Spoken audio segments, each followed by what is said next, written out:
Bonjour et bienvenue dans cette nouvelle émission de l'Institut des Libertés, où aujourd'hui on va vous parler d'un sujet que j'ai évoqué sur les réseaux sociaux, qui est la guerre des semi-conducteurs. Alors, à en parler comme ça, effectivement, ce n'est pas très vendeur, mais en réalité, c'est souvent quelque chose qui n'est pas évoqué. On parle très souvent des guerres pétrolières, de ce que a pu représenter l'OPEP, de toutes ces choses-là, mais en réalité, les semi-conducteurs aujourd'hui sont une réalité encore plus prégnante dans notre monde, et il est vraiment nécessaire que vous ayez tous en tête ce que ça peut représenter. Mais je pense qu'avant, Charles, tu voulais parler des deux magazines oui, à nos amis. À nos amis. Vous savez, je vous en avais déjà parlé. C'est les deux magazines que nous soutenons activement à l'Institut des Libertés. Le premier, c'est Transition Énergie, qui vous explique, dans le fond, quelles sont les solutions intelligentes dans le domaine de l'énergie. Et je trouvais que ce numéro était particulièrement intéressant. Il couvre des choses comme les batteries, l'envol de l'éolien, le rôle de la Chine, le cycle. Donc pour quelqu'un qui veut essayer de comprendre ce qui se passe dans tout ce qui se passe dans le domaine de l'énergie, c'est un document absolument, il paraît 4 fois par an, et ils ont besoin de votre soutien. Donc une fois de plus, je vous fais un appel, Transition Énergie, ça doit être dans votre kiosque, n'hésitez pas. Et alors le deuxième, c'est, vous savez qu'il y a une vieille école qu'on appelle l'école française de la géopolitique, qui a des différences avec les écoles qui sont plutôt anglo-saxonnes. Et le phare de cette pensée géopolitique, c'est le document, ce que nous soutenons ici. Je suis actionnaire des deux, j'ai aidé à les lancer, et c'est pour essayer de réfléchir sur les problèmes qui se passent dans le monde, un peu partout, sur l'émergence de l'Inde. Et donc, on se retrouve dans un monde où vous avez devant vous d'immenses changements technologiques et d'immenses changements géopolitiques. Donc, si vous voulez essayer de comprendre un peu mieux ce qui se passe, c'est peut-être pas la peine de regarder TF1 ou Antenne 2, hein. Vous pouvez acheter ça et vous serez infiniment plus intéressant que si vous répétez ce qu'on vous dit. Donc voilà un petit peu les deux trucs. C'est que pour nous, c'est important. Et vous savez ce qu'on a essayé de faire à l'Institut des Libertés depuis toujours, c'était de vous aider à comprendre. On veut pas vous dire ce qu'il faut penser, on veut vous aider à comprendre comment vous pouvez penser par vous-même. Et je crois que ces deux outils sont des éléments importants dans cet effort. Alors aujourd'hui, on va vous parler de quelque chose de très important qui est ce qui sous-tend toute notre civilisation aujourd'hui. Pour faire ce travail, je me suis donc inspirée de ce livre que j'ai lu en entier, d'un jeune professeur d'histoire de Yale et d'Harvard qui s'appelle Chris Miller. Et le bouquin s'appelle « La guerre des semi-conducteurs, l'enjeu stratégique mondial ». Alors, il en ressort que de nos jours, les dirigeants chinois s'inquiètent beaucoup moins de la manne américaine que d'une obscure réglementation au département américain qui s'appelle Entity List et qui limite le transfert de technologies à l'étranger. Auparavant, avant 2020, l'Entity List avait été utilisée pour lutter contre le transfert des activités militaires, mais elle n'était absolument pas utilisée contre le transfert des données commerciales. Et là, à ce moment-là, à partir de 2020, le gouvernement américain a voulu enrayer le développement de Huawei. Et à ce moment-là, est intervenu par le biais de ces Entity Lists. En gros, les USA craignaient que l'influence géographique de la Chine n'augmente terriblement. Et à ce moment-là, l'expansion mondiale de Huawei fut stoppée absolument net. Alors, pour revenir un petit peu sur ce qui s'est passé avec Huawei, il s'est passé un phénomène très curieux, c'est que Huawei s'était lancé dans tout ce qui était les réseaux, c'est-à-dire le machin d'Internet et tout. Et ils bouffaient, et en l'espace de 4-5 ans, ils avaient rattrapé leur retard sur les Suédois, sur les Français, etc. Et donc les Américains ont décidé de l'arrêter net, et ils ont pris une mesure qui aurait dû tuer Huawei. Mais ce qui est extraordinaire, c'est que Huawei a survécu les 3 ou 4 ans qui viennent de se passer, et maintenant revient très fort. Dans leur marché interne, on va le voir. Cela dit, les USA ont toujours la main mise sur les puces en silicium, qui ont donné d'ailleurs leur nom à la Silicon Valley. Et la Chine aujourd'hui dépense plus d'argent chaque année pour importer des puces que pour acheter du pétrole. Oui, c'est tout à fait vrai. Donc ça représente un budget absolument incroyable. Alors, évidemment, les stratèges du dimanche nous expliquent, théorisent toujours sur le dilemme de Malacca de la Chine en référence au principal canal de navigation, mais ils oublient la capacité du pays à s'approvisionner en pétrole. Or, Pékin s'inquiète beaucoup plus d'un blocus mesuré en octantes qu'en baril. Oui, alors là, ce que cherchent à faire les Américains, c'est que les Chinois sont montés très vite dans la construction de produits de plus en plus sophistiqués. Et donc, ce qui donne leur pouvoir aux États-Unis littéralement aujourd'hui, c'est le pouvoir sur la technologie des semi-conducteurs de très haute qualité. Donc, ils ont décidé de bloquer. Et je crois que la Chine a lancé un plan, quelque chose comme 300 milliards de dollars, c'est pour vous dire les montants, pour développer beaucoup plus vite les puces qui étaient faites autrefois par les sociétés américaines, c'est-à-dire pour entrer en concurrence. Alors la Chine, effectivement, mobilise aujourd'hui ses meilleurs cerveaux et dépense des milliards de dollars pour développer sa propre technologie de semi-conducteurs dans le but de se libérer de la dépendance aux puces américaines. Oui. Apple ne fabrique plus aucune de ces puces, elle achète la plupart d'entre elles. Elle a des puces de mémoire de Kioxia au Japon, des puces radiofréquences de Skyworks en Californie, des puces audio de Cirrus Logic basées à Austin au Texas, et Apple conçoit en interne les processus ultra complexes qui font tourner le système d'exploitation d'un iPhone. Oui, alors tout ça est très exact, mais ce qu'il faut bien comprendre, c'est que les Américains ne tiennent pas tellement le système de production. Ils font pas les puces en quelque sorte, c'est plutôt les Taïwanais qui les font, mais ils détiennent complètement les brevets sur ces trucs-là. Et ça, c'est un des trucs qui est extrêmement important parce que ce qu'ils veulent pour la première fois dans l'histoire, c'est empêcher une idée de devenir internationale. Et ça va être dur. Alors aujourd'hui, les processus les plus avancés d'Apple, qui sont sans doute les semi-conducteurs les plus avancés du monde, ne peuvent être produits que par une seule entreprise, dans un seul bâtiment, l'usine la plus chère de l'histoire de l'humanité. Aujourd'hui, aucune entreprise ne fabrique de puces avec plus de précision que Taiwan Semiconductor Manufacturing Company, mieux connue sous le nom de TSMC. Oui. Donc en gros, cette usine de Taïwan, basée donc à Taïwan, centralise elle seule pratiquement tout le savoir de l'humanité aujourd'hui. Toutes nos puces de partout dans le monde dépendent de cette usine à Taïwan. Aujourd'hui, elle se prend une bombe, on ne sait plus quoi faire. C'est exactement on a les pieds dans la neige. On a les pieds dans la neige et on est en chaussures de chrétien de gauche, donc on va avoir froid. Mais la réalité, c'est assez amusant, c'est que on s'est pas rendu compte. Vous savez, dans cette développement d'une société de plus en plus efficace, ceux qui faisaient le mieux les puces, c'était les Taïwanais. Et donc, c'est eux qui les font maintenant. Et donc, mais ça nous a rendu, comme on l'a souvent expliqué aussi, de plus en plus fragiles. Parce qu'il faut pas oublier que Taïwan est à 100 km de la Chine ou quelque chose comme ça. Et que, en effet, si on les bombarde, on est mal parti. Donc, il y a quelque chose de rigolo. C'est-à-dire, si on laisse les marchés se développer comme ça, sans trop réfléchir à la géostratégie, voire conflit, là, on se retrouve dans un monde où on peut avoir des trucs, nous on peut plus faire de médicaments, si on bombarde Taïwan, on n'a plus de puces et l'économie mondiale s'arrête. Donc on se rend bien compte que quelque part, un développement complètement anarchique qui cherche la rentabilité maximum du capital investi à court terme, c'est peut-être pas le monde le plus antifragile qui existe, quoi. Alors, si on devait suivre aujourd'hui le chemin d'une puce typique lambda, elle peut être conçue à partir de plans de la société ARM détenue par le Japon et basée au Royaume-Uni, que par une équipe d'ingénieurs en Californie, en Israël, à l'aide d'un logiciel de conception. Et elle est envoyée dans une usine située à Taïwan qui achète des plaquettes de silicium ultra pures et des gaz spécialisés au Japon. Donc, on se retrouve toujours avec, à la fin de la journée, tout le monde qui va à Taïwan dans cette usine. Oui, parce que c'est là que les gens, ils disent comment il faut le faire. Donc, il y a des bureaux d'études, etc. Mais les types qui mettent, comme tu dis toujours, le chocolat dans le papier, ils sont à Taïwan. Alors, le design aujourd'hui, c'est gravé dans le silicium à l'aide de machines les plus précises du monde qui peuvent graver, déposer ou mesurer des couches de matériaux de quelques atomes d'épaisseur. Et ces outils sont principalement produits par 5 entreprises, une néerlandaise, une japonaise et 3 californiennes. Et je crois que tous les brevets sont américains. Oui, alors ça, c'est encore autre chose. Là, je te parle de la conception. Le brevet, c'est en amont. Ensuite, la puce est emballée et testée, souvent en Asie du Sud, avant d'être envoyée en Chine pour être assemblée dans un téléphone ou dans un ordinateur. Oui, parce que les usines de Apple pour faire les téléphones, ils sont en Chine. Enfin, ils sont en train d'essayer de les foutre en Inde et au Vietnam, mais pour l'instant, ils sont en Chine. Aucun autre secteur de l'économie ne dépend d'un aussi petit nombre d'entreprises. Non. Les puces de Taïwan fournissent 37% de la nouvelle puissance informatique chaque année. 2 entreprises coréennes produisent 44% des puces de mémoire mondiale. Oui, c'est Samsung et je ne sais plus quel est l'autre, oui.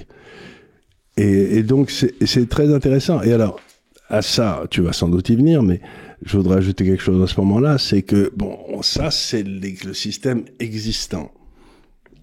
Mais nos aimables auditeurs ont dû remarquer que les gens s'excitaient sur quelque chose qui s'appelle l'intelligence artificielle. Ouais. Et ça, mais ça, ça existe dans la tête des gens, mais ça n'existe pas dans la réalité. Et la seule firme qui fait des puces qui sont encore plus, etc., spécialisées, c'est une firme qui s'appelle Nvidia. Nvidia, c'est une firme américaine. Et le cours de Nvidia, je vous montre ici, mais c'est à mourir de rire, si vous le mettez, si vous voulez, il est passé de 0,64 par action en 2016 à quelque chose comme $163 aujourd'hui. C'est-à-dire que vous avez été multiplié par 1000 en l'espace de 4-5 ans, et la hausse de Nvidia dans les 2 ou 3 derniers mois a été supérieure à la capitalisation boursière de la Bourse de Paris. En l'espace de... Et aujourd'hui... Donc, ce que tu décris, c'est la réalité, mais devant, il y a une espèce d'étape technologique qui va être Nvidia. Et Nvidia, qui est donc cette société qui est passée de 0,64 à je sais pas combien, $200, c'est pour vous dire la hausse qu'il y a eu. C'est assez étonnant parce qu'elle n'a que 5 clients. Et ces 5 clients sont Microsoft, Apple... Amazon, enfin les suspects habituels, quoi. Et qui tous se lancent dans l'intelligence artificielle. Donc ça, c'est ce qu'on appelle en termes techniques dans la bourse une bulle. C'est une bulle d'anthologie, comme j'en ai rarement vu dans ma vie. Et donc, mais sur quelque chose qui n'existe pas encore. Les sociétés de conducteurs, elles sont très cycliques parce qu'on passe d'avoir des surcapacités, donc ça monte, ça baisse, mais dans l'ensemble. Donc il faut bien comprendre que le semi-conducteur, c'est la matière première de l'économie de la connaissance. Mais il nous fait un concert. Il nous fait un concert, oui. Donc c'est la matière première de l'économie de la connaissance.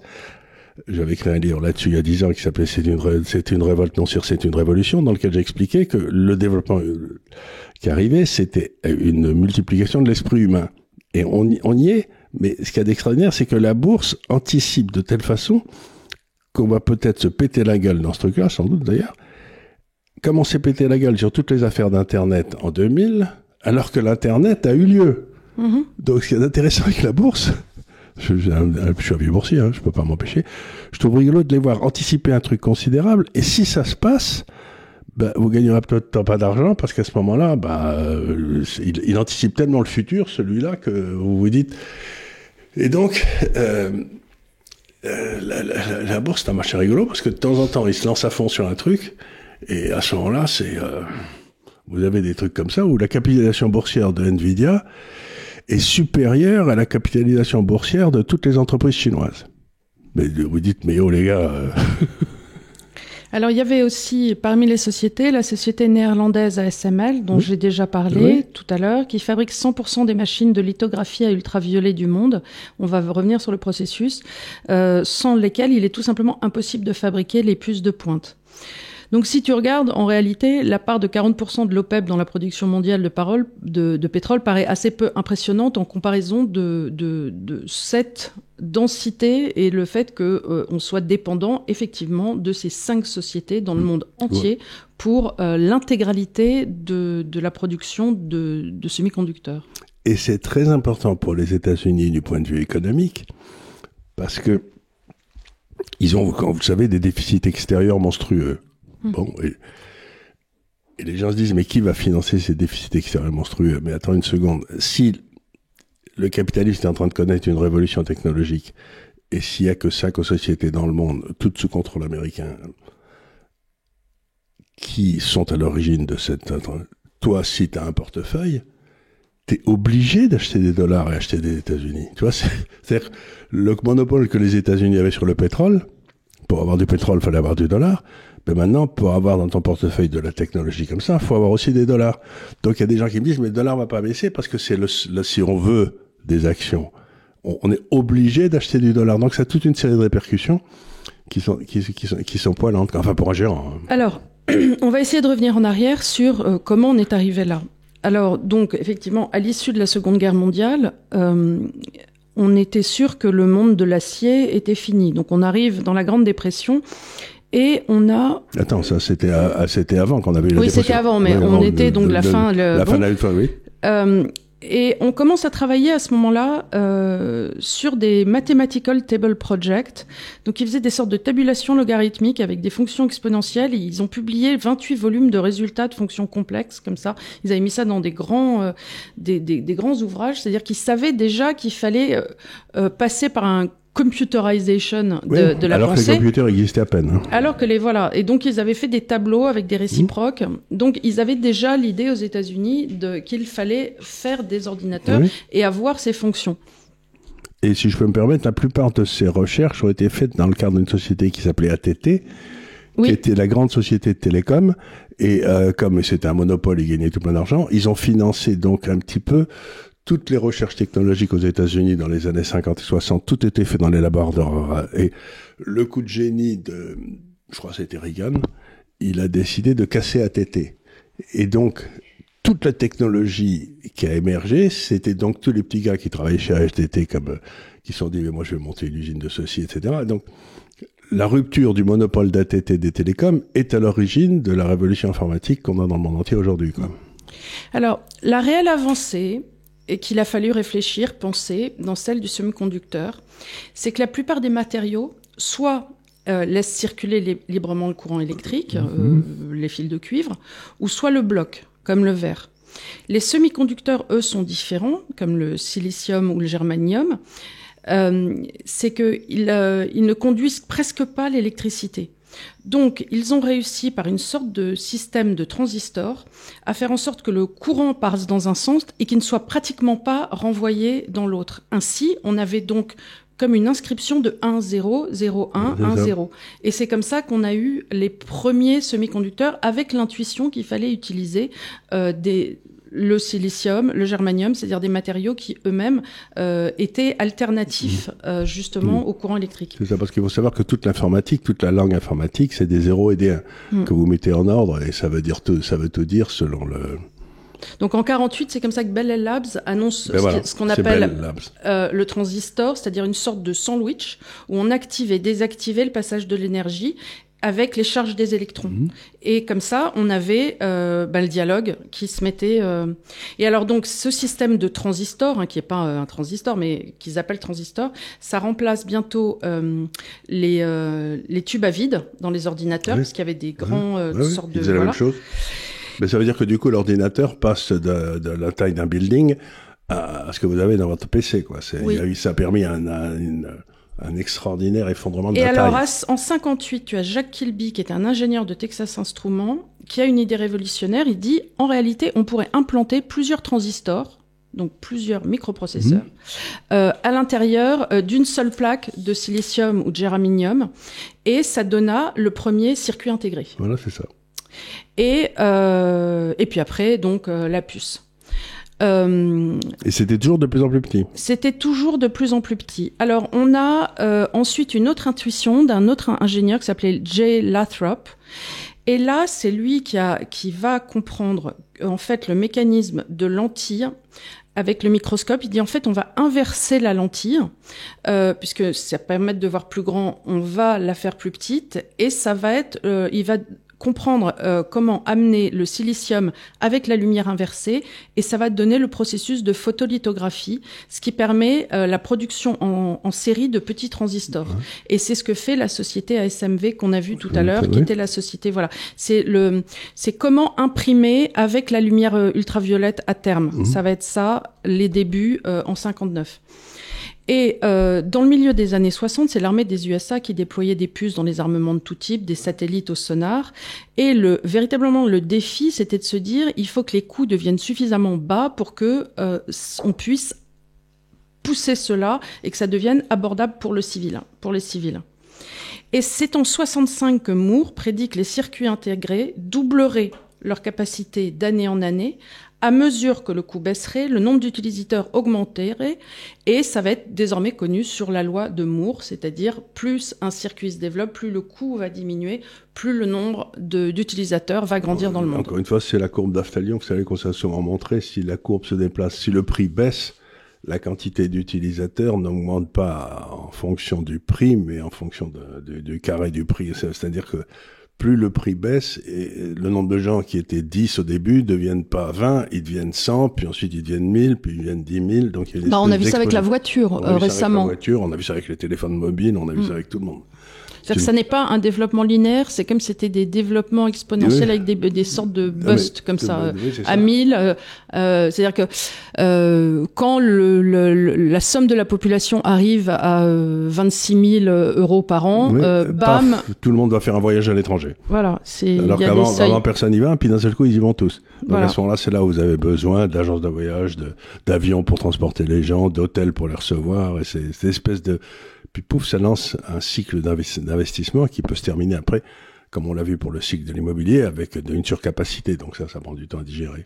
Ouais. Donc, encore une fois, je reviens à une idée essentielle du capitalisme, c'est si vous imaginez que c'est un système tranquille, vous vous plantez. C'est un système qui passe son temps à se surdévelopper, à se casser la gueule, à revenir. Le capitalisme, c'est le chaos. Alors, pour ce qui est des ventes d'ordinateurs, elles vont passer donc de 1000 en 1957 à des professionnels, à 18 767. On est quand même toujours dans quelque chose d'assez... C'est toujours des grosses machines. Hein. Toujours des grosses machines, on est en 67, ça reste... Mais voilà. Et en 59, il y a un rapport de la CIA qui avance que les USA, à ce moment-là, n'ont que 2 ou 4 ans d'avance au mieux face aux Russes, parce que les Russes, de leur côté, ont conçu la ville de Zelnograd, qui était un paradis scientifique et qu'ils voulaient penser comme une sorte de Silicon Valley.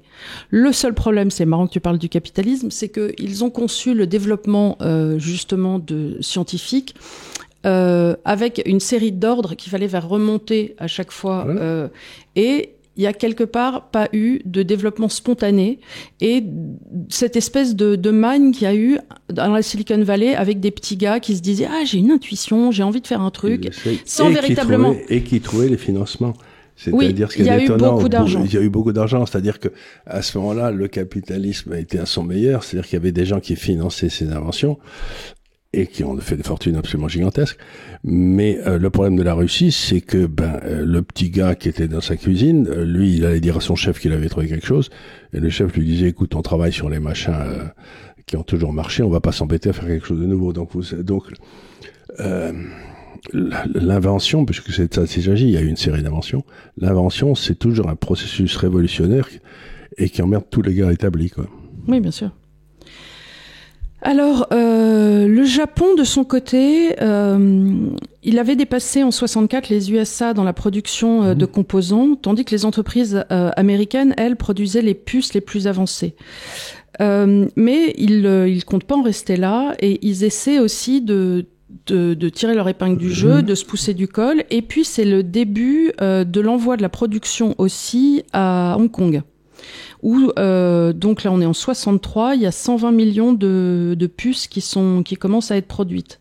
Donc ils commencent à sortir la production des États-Unis parce que c'était un peu trop cher. Et puis il n'y avait pas la qualité de main d'œuvre parce que les Asiatiques ils sont, c'est pas du tout raciste ce que je vais dire, mais ils sont capables de rester des heures sans bouger et tout. Donc, c'est-à-dire la capacité, les usines asiatiques ressemblent pas aux usines américaines. C'est pas. Donc, il fallait d'abord une propreté absolument inouïe, qu'il n'y ait pas une saleté qui rentre.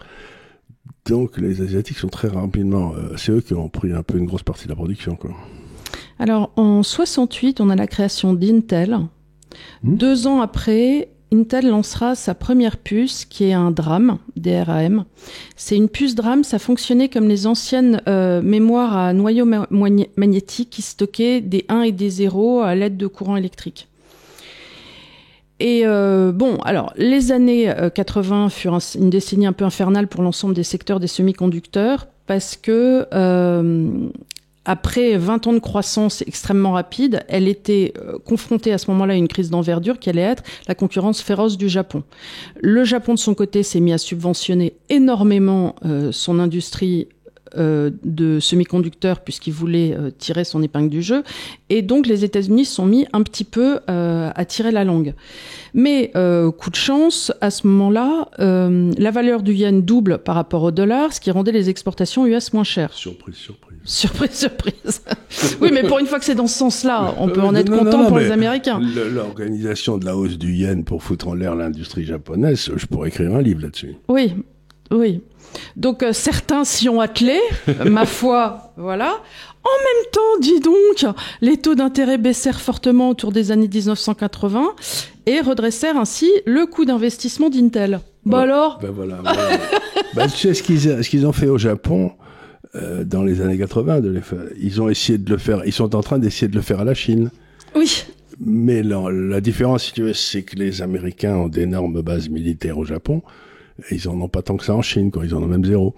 Donc la Chine, les Américains peuvent donner des ordres, mettons, aux puissances industrielles que sont la Chine, que sont le Japon et l'Allemagne, mais la Chine, elle leur fait le grand doigt qui sauve. Donc la bataille qui s'est passée contre le Japon et que les Américains ont gagné dans les années 80, eh bien, elle est en train de se reproduire à l'identique.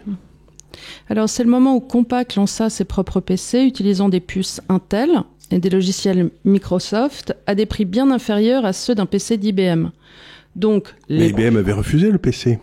Oui, mais... IBM, ils avaient dit, mais qu'est-ce que c'est cette histoire qui a besoin d'un ordinateur chez lui, quoi. Et les prix chutèrent, donc loi de Moore qu'on a vu tout à l'heure, les prix chutent. Mais encore une fois, je raconte toujours cette histoire parce que je suis gâteux, mais quand j'étais à gérer de l'argent à Londres, donc dans les années 80, on avait un truc qui était de la taille de cette pièce, au moins, oui, même plus grand, dans lequel on avait des gros ordinateurs qui tournaient, qui devaient faire tout, et ça nous coûtait 3 millions de dollars par an de faire tourner ces ordinateurs. Aujourd'hui, sur mon PC, j'ai plus de capacité, et ça me coûte rien du tout de le faire tourner. Donc les gens ne s'imaginent pas, dans les 40 dernières années, à quel point le coût de l'information et du traitement de l'information est passé de niveau élevé, ça coûtait très cher, à 0. Et donc, c'est pour ça qu'on est dans cette espèce de société de l'information. Mais aujourd'hui, le problème, c'est plus acquérir l'information, avoir la donnée. T'en as tellement que tu sais plus quoi en foutre, quoi. Alors, c'est la traiter aussi. C'est la traiter. On est savoir sa véracité, c'est-à-dire vérifier les sources des informations qui, quelquefois, sont données de façon un peu aléatoire et on n'est plus vraiment sûr de rien. J'aime bien regarder, moi, des livres comme ça qui sont... Je me dis, bon, au moins, c'est des sources qui me paraissent un peu plus... Voilà, et c'est ce que tu dis, c'est que le développement du net, etc., c'est qu'il y a des informations qui circulent sur le net que personne n'a vérifié, c'est repris par tout le monde, et au bout d'un certain... Par exemple, je t'en donne une, c'est que 97% des scientifiques seraient favorables à la thèse du réchauffement climatique. Tu sais, tu l'as lu partout, ça fait partie. Oui, mais 97% des scientifiques interrogés dans ma classe. Non, quelle est la source de 97%? Il y a un type qui l'a cherché, et il a trouvé que dans les années 98-99, il y avait un journaliste en Australie qui avait sorti cette information qui n'avait été vérifiée par personne. Mais comme un journaliste l'avait sorti, ça a été repris par tout le monde parce que ça plaisait. Et du coup, maintenant, quand tu parles aux gens dans la rue, mais ils te disent 97% des scientifiques pensent que le réchauffement...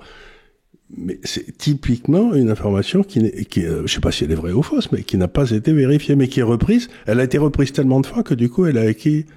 Oui, mais c'est exactement pareil quand tu dis 97% des jeunes. Mais si tu fais un sondage au QG de la NUPES, oui c'est le genre de truc que tu vas avoir. Demande-moi où tu fais ton sondage de 97%. Ben, ça fait partie de la qualité des sondages. Et sur quelle base est-ce que c'est vraiment achalandé comme la population? Moi, ce que je dis toujours, c'est que 97% des scientifiques sont favorables aux thèses défendues par les gens qui les payent.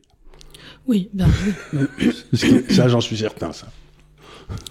Alors, pour revenir sur le Japon, la plus grande erreur commise par les fabricants japonais à l'époque fut de ne pas voir l'essor du domaine de l'ordinateur personnel. Voilà. Et assez peu de gens se sont dit qu'on allait en avoir envie. C'est vrai qu'avant Internet, on pouvait se dire, les gens vont pas payer ça pour avoir un traitement de texte, en gros, chez eux. Il y a eu des machines qui faisaient que des traitements de texte, oui, d'ailleurs, mais bien sûr, j'en ai une.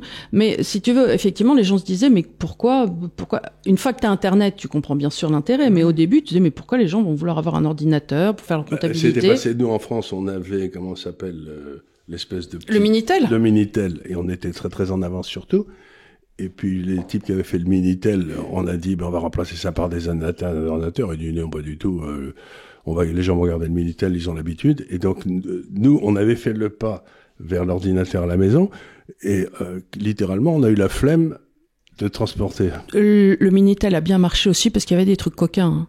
Et que les gens pouvaient faire le téléphone rose. Hein.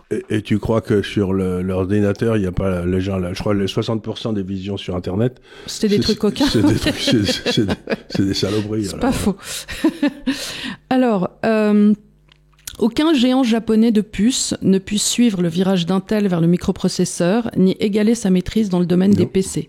Seule une entreprise nippone, NEC, tenta vraiment, mais elle n'obtient qu'une infime part du marché des microprocesseurs. Oui. Après ça, il y a Samsung qui s'y collait, mais c'était en Corée.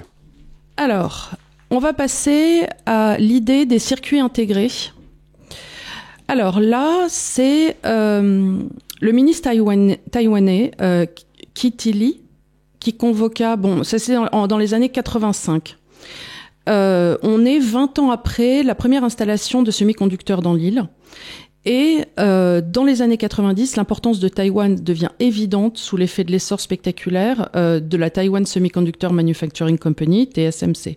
Donc on a vraiment là un démarrage. Alors l'État prend 48% de part dans cette société et on a une mainmise sur la planète absolument totale. C'est-à-dire TSMC devient le fabricant il faut savoir mondial. qu'établir une nouvelle usine de semi-conducteurs ou des choses comme ça, ça coûte quasiment plusieurs dizaines de milliards de dollars. Donc, on arrive donc dans ces sociétés, on le voit un peu partout.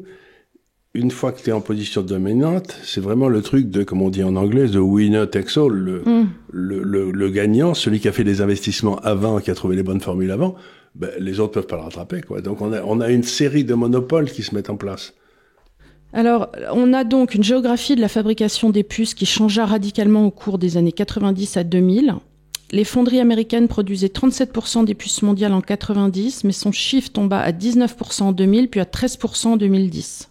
Oui, et c'est pour ça qu'ils sont en train d'installer des usines justement dans le désert du Mexique ou j'en sais rien, aux États-Unis. Mais le problème qu'ils trouvent, encore une fois, c'est un problème de personnel, parce que c'est pas tout le monde qui peut travailler dans ce genre d'usine, quoi. Non, aussi oui.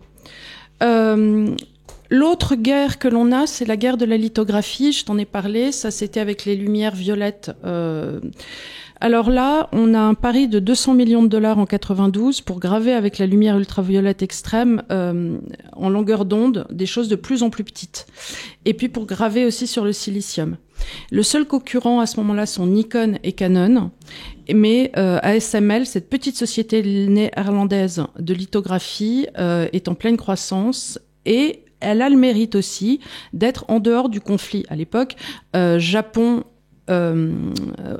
États-Unis, ce qui lui permet de tirer son épingle du jeu, et elle devient aussi, cette petite société ASML, toute puissante. Encore une fois, c'est une montée en puissance d'un monopole. D'une hyperspécialisation. Qui amène à un monopole dans un endroit très précis. Voilà. Alors, arrive Steve Jobs, qui utilise désormais les puces Intel, et il demande à ce moment-là, dans les années 2000, à Intel de lui faire une puce pour intégrer dans le téléphone. Mais le PDG, Antelini, refuse en lui disant non, je vois pas pourquoi ça serait intéressant, ça va faire beaucoup de travail et puis nous on a déjà suffisamment de trucs à faire. Et donc il sort de cette demande-là et il va vers une autre architecture qui est l'architecture ARM qu'on a vue tout à l'heure. Et les premiers processeurs alors furent produits par Samsung. Oui, c'est ça. Et on voit apparaître les Coréens. Qui sont... Et c'est rigolo le téléphone parce que là c'est un développement parallèle à celui de l'ordinateur, mais pas qui fait pas la même chose, mais enfin qui se retrouche. Et ce qui est très intéressant, je regarde ce que fait Musk aujourd'hui. Alors Musk, il a envoyé tous ces satellites, vous savez, qui sont en train de tourner autour de la Terre. Il en a envoyé des dizaines et des dizaines. Et quand vous réfléchissez à ce que veut Musk, c'est assez simple. C'est-à-dire que on a tous des téléphones qui sont chez Apple non, mais chez Orange ou chez SFR et tout ça. Donc, il y a des récepteurs, puis vous avez des antennes qui vous envoient des signaux, etc. Si Musk réussit à miniaturiser suffisamment le truc que maintenant tu peux acheter, que tu mets chez toi sur ta terrasse, qui est une petite coupole comme ça pour recevoir son satellite. Un dish. Mais s'il réussit à le faire petit, comme ça, le faire ces gars-là, à ce moment-là, tu auras le même numéro de téléphone dans le monde entier. Et tu t'abonneras directement chez Musk. C'est-à-dire que Musk a comme ambition maintenant de tuer Orange. Tu vois ce que je veux dire? C'est-à-dire que tu auras un numéro de téléphone et tu pourras téléphoner du monde entier. Ça te coûtera pas plus cher que si tu étais donc le truc des... Et ça aussi, c'est une révolution qui arrive. Et quand ça arrivera à la réception de l'antenne, là, ça va être incroyable. Ça va tout changer, quoi. Donc, on est vraiment dans une révolution copernicienne de l'information, du coût de l'information, de la communication entre les gens. Et c'est extraordinaire de voir à quel point c'est encore une fois la création destructive. D'un côté, t'as tout ça qui monte comme des fusées, les gens travaillent comme des fous, puis de l'autre côté, t'as toutes les vieilles industries là qui rament en se disant donc c'est la création destructive au niveau sociétal. Là. Alors, parallèlement à ça, il y a effectivement le défi chinois et le fait que la Chine ait réussi plus ou moins à dompter les géants américains, Google et Facebook, puisqu'ils ont été interdits en Chine. Et pendant les années 2000-2010, la Chine va dépenser plus d'argent pour importer les semi-conducteurs que pour s'approvisionner en pétrole. Donc la Chine demande à ses scientifiques de faire des efforts sur toutes ces questions-là. Elle les pousse, elle leur donne des incentives. C'est qu'il y a un paquet de scientifiques qui sont en Californie qui sont d'origine chinoise. Oui, aussi. Alors, attends. Donc, Huawei, c'est quoi? C'est 2 décennies... Huawei, je sais pas le prononcer. C'est 2 décennies de conflit avec les services de sécurité nationale des USA. Et son essor est surtout dû au vol de propriété intellectuelle reconnu à Cisco, qui était un concurrent des Américains, et ça a suivi les intérêts de l'État chinois, d'où le fait que ce soit vu par les États-Unis de façon très par-dessous la jambe. Non, mais ça c'est... Parce qu'il y avait un développement qui était aussi de géostratégie. Oui, si j'ose dire, sans vouloir dire du mal des gens terrestres, comme tu dis souvent, mais les Américains, ils n'ont pas été particulièrement économes d'espionner les processus industriels français, allemands, etc. Le fait que les Chinois leur avaient barboté des processus, les Américains nous en ont barboté tout un tas, comme par exemple les processus que Macron a vendus sur les turbines nucléaires, etc. Donc, l'espionnage industriel, les Américains ont condamné les Huawei, certainement à juste titre, mais en fait, je suis bien persuadé qu'il y a des trucs qui sont aux États-Unis, qui ont été inventés au Corée ou au Japon, qui ont été barbotés aussi. Donc, c'est pas le coup du chevalier blanc contre le chevalier noir. Oui, non, de toute façon, ça l'est jamais dans les histoires industrielles. Alors, vers 2015, il y a eu des profonds changements qui se sont mis en place du côté de la gouvernance américaine et Washington a quand même décidé d'ignorer la montée de la puissance de l'économie chinoise et l'écrasante dépendance à l'égard de Taïwan et de la Corée du Sud, chaque année plus flagrante. Ça, c'était Obama. Oui, les USA semblaient continuer de croire que la coopération était bénéfique pour tous. Et puis, arrive Trump... Et là, il a dit non, je pense que Huawei se fout un peu de notre gueule. Et à ce moment-là, il demande... Mais il paraît qu'il avait reçu la veille le patron d'Intel. Bon. Et à ce moment-là, Trump dit à l'Angleterre, est-ce que vous pourriez aussi évaluer? L'Angleterre dit, nous on a évalué, on trouve pas qu'il y a de risque. La Nouvelle-Zélande dit, non, nous on va faire comme Trump, on pense qu'il y a un risque. Et ça a été le début de la restructuration des produits chinois sur le sol américain et des questions relatives aux accords internationaux à ce moment-là. Parce que, à ce moment-là, vous rentrez dans toutes les histoires ce qu'on appelait autrefois le GATT, qui était maintenant l'Organisation du commerce mondial, parce que ce à quoi les Américains se sont livrés, c'était une très belle opération de protectionnisme, quoi. Oui, mais il y en a eu sous Trump. Et alors, ce dont on ne se rend pas compte, je ne sais pas si vous en rendez compte, mais le coût de conception d'une nouvelle puce de pointe, aujourd'hui, ça peut dépasser 100 millions de dollars. C'est-à-dire qu'aujourd'hui, si on se dit, tenez, on va se réunir, on va monter un labo, on va essayer de concevoir une nouvelle puce de pointe, il faut au moins trouver 100 millions de dollars pour lancer... C'est là où vous revoyez Nvidia. C'est là. Eux, ils sont spécialisés dans les hyperpuces, les trucs qu'on mettra dans l'intelligence artificielle. Et donc les gens se disent ce qui va se passer sur ce genre de puce qui s'est passé sur le PC, c'est-à-dire que d'un seul coup la demande va atteindre le public et ça va. La loi de Moore. La loi de Moore, mais voilà. Donc c'est intéressant parce que c'est la première fois dans l'histoire que la quantité dans le fond d'informations double à peu près tous les 4 ans, quoi. Et c'est là où, évidemment, on commence à être paumé parce qu'on sait plus où aller la chercher. Et c'est là où l'intelligence artificielle vient. C'est pour essayer de mettre de l'ordre dans tout ça. Donc, l'intelligence artificielle, ça n'est après tout qu'un effort pour mettre de l'ordre dans un truc qui croît tellement vite que plus personne, une chatte ne retrouvait pas ses petits, quoi. C'est assez marrant, quoi. Alors voilà, en tous les cas, moi j'ai trouvé ce bouquin vraiment intéressant. Il est très bien écrit parce que c'est un professeur d'histoire qui rend l'histoire passionnante. Donc toute la première partie, il le fait sous comme un conte, et donc il vous raconte depuis les années 50 comment un tel a trouvé ci, comment un tel a trouvé ça, comment la somme de toutes ces recherches sont arrivés aujourd'hui au développement des microprocesseurs. Et dans la deuxième partie, il s'évertue à regarder les conséquences géopolitiques des uns et des autres et les évolutions possibles dans le monde de demain. J'ai essayé de faire une petite exégèse de son texte, mais il y a des parties, par exemple sur la Chine ou sur les États-Unis, qui sont très longue, parce que c'est quand même, tu vois, un bouquin assez dense. C'est écrit petit.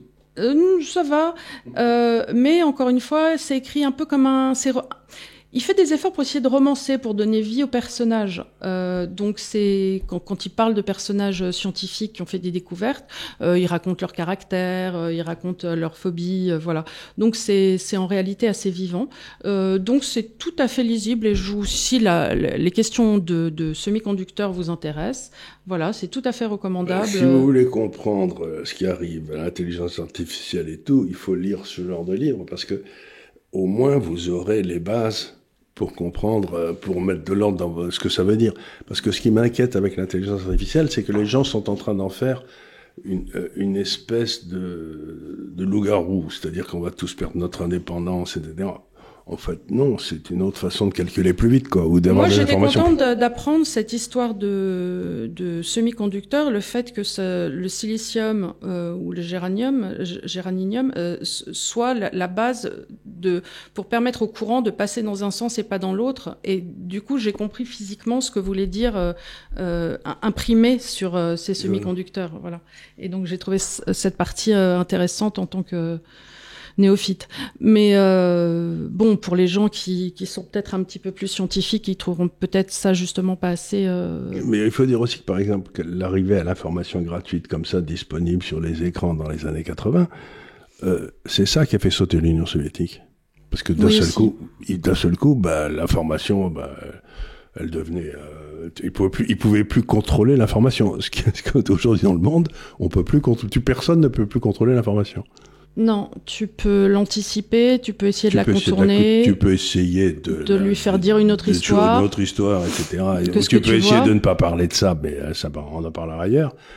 Donc, cette histoire de liberté de l'information, c'est assez rigolo ce qui se passe, parce que vous avez les gars qui étaient partisans de la liberté de l'information comme la gauche, qui deviennent d'un seul coup partisans de la censure. Et les gars de droite qui étaient pas toujours partisans de la liberté de l'information, qui disent, puisqu'ils s'emmerdent des gens de gauche, c'est que ça doit être bien, je vais devenir partisan de la liberté de l'information.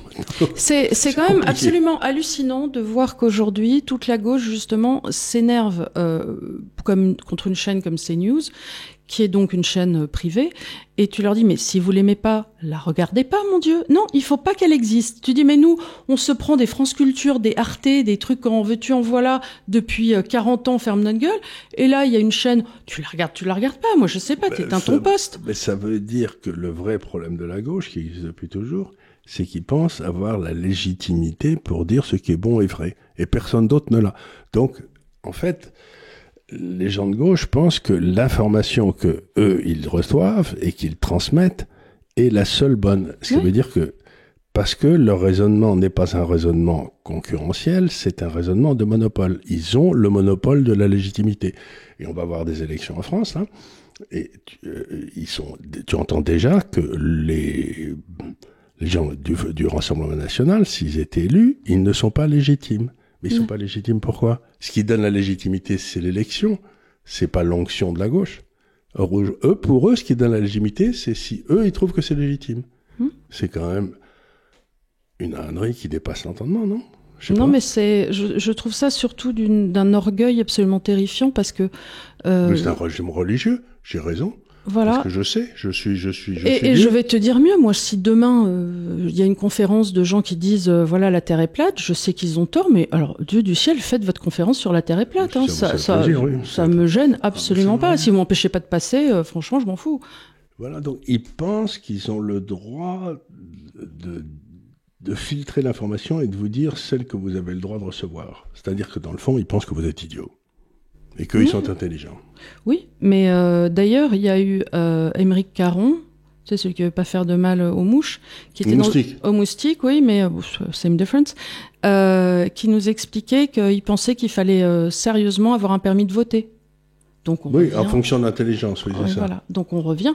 Ce qui, entre parenthèses, étaient les mesures des nazis qui stérilisaient les femmes qui avaient un QI inférieur à 80 pour pas qu'elles puissent voter aussi. Oui. Enfin, se reproduire, puisqu'ils considéraient... Non, mais ça procède de la même idée qu'il y aurait des humains capables et des humains moins capables. Voilà, et qu'il leur appartiendrait, eux, de décider. Ce que j'appelle les oins du Seigneur. Voilà. C'est les gens qui ont été anoblis par Dieu, avec qui ils ont une ligne directe et qui doivent dispenser la bonne parole au pauvre peuple là qui comprend rien, qui est bête, mais enfin, on veut leur bien quand même.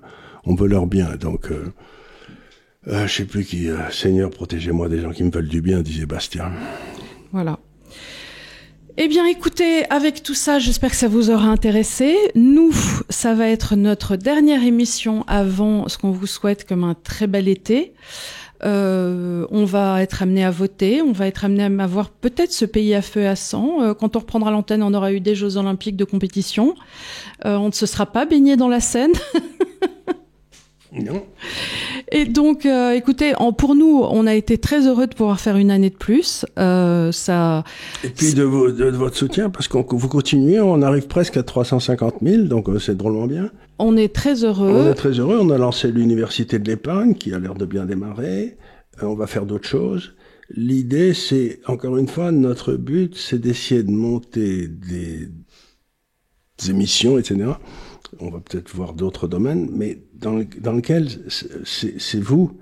On vous amène des informations, on vous dit à notre avis ce qu'elle veut dire, mais vous restez maître de la regarder ou pas.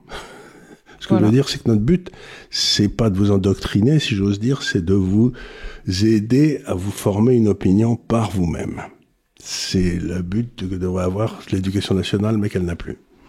C'est bien dommage. Voilà, donc on vous dit de très belles vacances et on vous voit très vite à la rentrée. Alors et n'oubliez pas si vous avez rien à faire dans l'été, d'acheter Conflit et d'acheter Transition Énergie parce que c'est deux très bonnes publications. Voilà. Et si on vous manque trop, vous pouvez aussi nous retrouver à www.universitédelépargne.fr où on continue tout l'été à vous faire des cours d'économie. Voilà, je vous dis à très bientôt, et de finance et de gestion. Merci beaucoup. À bientôt. Merci infiniment.